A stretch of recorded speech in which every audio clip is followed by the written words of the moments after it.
വേറെ QR code തരാമെന്ന് പറഞ്ഞിട്ട് ആ QR കോഡ് കാണിക്കുന്നു, അതിലോട്ട് പൈസ മാറ്റുന്നു. ഇത് കുറച്ച് കാലമായിട്ട് നടക്കുന്നുണ്ടായിരുന്നു. അപ്പോൾ ഇതിനകത്ത് എന്തുകൊണ്ട് നമ്മുടെ ശ്രദ്ധയിൽപ്പെടുന്നതെന്ന് വെച്ചാൽ, ഒന്ന് ഇവിടാണ് ഈ ബിസിനസ് നടക്കുന്നത്. ഇപ്പോൾ ഇവിടെ ഗർഭിണിയതിന് ശേഷം സ്വാഭാവികമായിട്ടും ഗർഭിണികൾക്കുണ്ടാകുന്ന ആദ്യത്തെ ഒരു സിക്നസ് ഉണ്ട് ആദ്യത്തെ പീരീഡിൽ. അപ്പോൾ ആദ്യത്തെ ഒരു 5 മാസം ആശുപത്രി വീടുമായിട്ടായിരുന്നു ഇങ്ങനെ നിൽക്കുന്നത്. ആ സമയത്ത് ഇവരുടെ ഹസ്ബൻഡാണെങ്കിൽ എഞ്ചിനീയറായിട്ട് വർക്ക് ചെയ്യുക IT-ൽ. അപ്പോൾ സ്വാഭാവികമായിട്ടും നമുക്ക് ഡെയിലി കണക്ക് ഇവർ നോക്കിയിട്ടില്ല. അപ്പോൾ ഇവരുടെ ഓഡിറ്റർ ഇതെല്ലാം പരിശോധിക്കുന്നുണ്ട്. അപ്പോൾ ഓഡിറ്റർ ഒരു ദിവസം വിളിച്ചിട്ട് പറഞ്ഞത് അതിലൊരു വേരിയേഷൻ വരുന്നുണ്ട് കണക്കുകളിലും സ്റ്റോക്കിലും, ഒന്ന് പരിശോധിക്കണം എന്ന് പറഞ്ഞു. അങ്ങനെ ഈ ചോദ്യം ചോദിക്കുമ്പോഴാണ് ഈ കുട്ടികൾ ആദ്യം സമ്മതിക്കുന്നില്ല. അത് കഴിഞ്ഞപ്പോൾ ഇവർ ജോലി വിട്ടുപോകുന്നു. അത് കഴിഞ്ഞ് രാത്രി ഇവർ വിളിച്ച് ഇവരെ ഇങ്ങനെ പറഞ്ഞുകൊണ്ടിരിക്കുന്നു, ഞങ്ങൾ പൈസ എടുത്തിട്ടില്ല അങ്ങനെയാണ്. അപ്പോൾ ഇവിടെ ഒരു സ്റ്റോറി ഇട്ടു ഈ ഇൻസ്റ്റാഗ്രാമിനകത്ത്, എൻ്റെ ഓഫീസിൽ നിന്ന് ഇങ്ങനെ പൈസ തട്ടിപ്പ് നടത്തതായിട്ട് അറിയാൻ കഴിഞ്ഞു. ഏതെങ്കിലും കസ്റ്റമേഴ്സ് എന്നെ ഇൻസ്റ്റയിൽ ഫോളോ ചെയ്ത ആരെങ്കിലും ഇത് ഇങ്ങനെ നിങ്ങളുടെ ശ്രദ്ധയിൽപ്പെട്ടിനെ അറിയിക്കണമെന്ന്. അപ്പോൾ ഇവിടെ വിചാരിച്ചു അധികം പേരൊന്നും അയക്കില്ലായിരിക്കും, കാരണം അങ്ങനെ നടന്നിട്ടില്ലെന്ന് വിചാരിച്ചു. അപ്പോഴാണ് ആയിരക്കണക്കിന് അല്ലെങ്കിൽ 100 കണക്കിന് ഇങ്ങനെ മെസ്സേജ് ഇടുന്നു, ഞാൻ ഇത്രാം തീയതി വാങ്ങിച്ചിട്ട് സ്ക്രീൻഷോട്ട് ഉൾപ്പെടെ വന്നുകൊണ്ടിരിക്കുക. ഇത് കഴിഞ്ഞപ്പോൾ ഇവർക്ക് ഇതിന് അപകടം പിടിയിട്ട് ഇവർ ഈ 3 കുട്ടികളും അതിൽ 2 പേര് കല്യാണം കഴിച്ചവരാണ്. അവരുടെ ഭർത്താക്കന്മാരുൾപ്പെടെ ഇവരുടെ ഫ്ലാറ്റിൽ വന്നിട്ട് ഞങ്ങൾ സെറ്റിൽമെൻറ്റ് ഉണ്ടാക്കാമെന്ന് പറഞ്ഞ് വരുന്നു. അപ്പോൾ അവിടെ വന്നപ്പോൾ ചെറിയൊരു സംഖ്യയുമായിട്ടാണ് വന്നത്. അപ്പോൾ ഇവരിന്ന് സംസാരിച്ച് തുടങ്ങിയപ്പോൾ അവർ സമ്മതിച്ചിട്ട് പറഞ്ഞു, ദയവ് ഇതിന് റിപ്പോർട്ട് ചെയ്യരുത്, ഞങ്ങളുടെ കുടുംബത്തിൻ്റെ മാനം പോകും.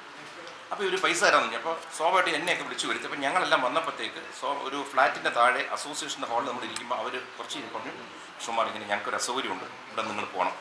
ഇതെല്ലാം അവിടുത്തെ ഫ്ലാറ്റിൽ CCTV-യിലുണ്ട്, പോലീസ് വന്ന് ഇതെല്ലാം എടുത്തിട്ടുണ്ട്. അത് കഴിഞ്ഞ് അവർ ഈ ഓഫീസിലേക്കാണ് വരുന്നത്. ഇവിടെ വന്നപ്പോഴത്തേക്ക് നമ്മൾ സംസാരം ഒന്ന് കടുപ്പിച്ചപ്പോഴത്തേക്കാണ് ഞങ്ങൾ ഇതിനിടയ്ക്ക് ബാങ്ക് വഴി അന്വേഷിച്ചപ്പോഴത്തേക്ക് 69 ലക്ഷം രൂപയാണ് ഇവർ QR കോഡ്, അതായത് ബാങ്ക് രേഖകളിലൂടെ ഇവർ തട്ടിയിരിക്കുന്നത്. അപ്പോൾ ഇവർ കുറേ കഴിഞ്ഞ് ആദ്യം സമ്മതിച്ചില്ല, പിന്നീട് ഇവർ സമ്മതിച്ചു തുടങ്ങി. അപ്പോൾ ഇവർ പറഞ്ഞ് ഞങ്ങൾക്ക് കുറച്ച് സമയം തരണം.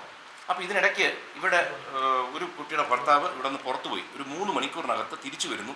8,82,000 രൂപ ക്യാഷായിട്ട് കൊണ്ടുവരുന്നു. ഇതിൻ്റെ എല്ലാം തെളിവുകൊണ്ട് ഞങ്ങൾ എല്ലാവരും ക്യാമറയിൽ ഇത് മുഴുവൻ റെക്കോർഡ് ചെയ്തിട്ടുണ്ട്. ഇത് കഴിഞ്ഞിട്ട് പറഞ്ഞു, ഞങ്ങളുടെ ഈ പൈസ തരാം, പക്ഷേ ഞങ്ങൾക്ക് ഇപ്പോൾ ഉടനെ പറ്റില്ല, ഞങ്ങൾക്ക് സമയം തരണം, ഞങ്ങൾക്ക് ചെക്ക് തരാൻ പറ്റും. അങ്ങനെ ഒരു ഒത്തുതീർപ്പ് പോലെ ഇവർ ഇവിടെ നിന്ന് തിരിച്ചു പോകുന്നു. ഇതുൾപ്പെടെ വീഡിയോയ്ക്കകത്തുണ്ട്.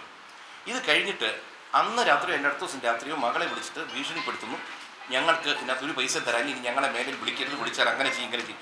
ഈ ഭീഷണി വന്നപ്പോൾ നമുക്ക് മനസ്സിലായി ഇതിനകത്തൊരു അപകടമുണ്ട്. അടുത്ത ദിവസം രാവിലെ ഞായറാഴ്ചയായിട്ടും ശ്രീ സ്റ്റുവർട്ട് ഗില്ലർ, ഇവിടുത്തെ അസിസ്റ്റന്റ് കമ്മീഷണറാണ്, അദ്ദേഹത്തിനെ പോയി കണ്ട് ഞങ്ങൾ പരാതി കൊടുക്കുന്നു, ഇങ്ങനെ ഒരു തട്ടിപ്പ് നടന്നിരിക്കുന്നു, അതിന് പുറമെ ഒരു ഭീഷണിയും നടന്നിരിക്കുന്നു. അപ്പോൾ അദ്ദേഹം പറഞ്ഞു, ശരി, നിങ്ങൾക്ക് മ്യൂസിയം സ്റ്റേഷനോട്ട് ഈ പരാതി അയക്കുന്നു.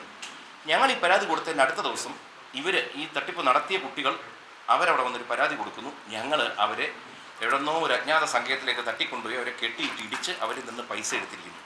അപ്പം ഞങ്ങൾ സ്റ്റേഷനിൽ പോയി മൊഴി കൊടുത്തു. എല്ലാ ഡീറ്റെയിൽസും നമ്മുടെ ഇരിക്കുന്ന ഇലക്ട്രോണിക് വീഡിയോസ്, മറ്റ് തെളിവുകളെല്ലാം ഞങ്ങളവിടെ കൊടുക്കുന്നു.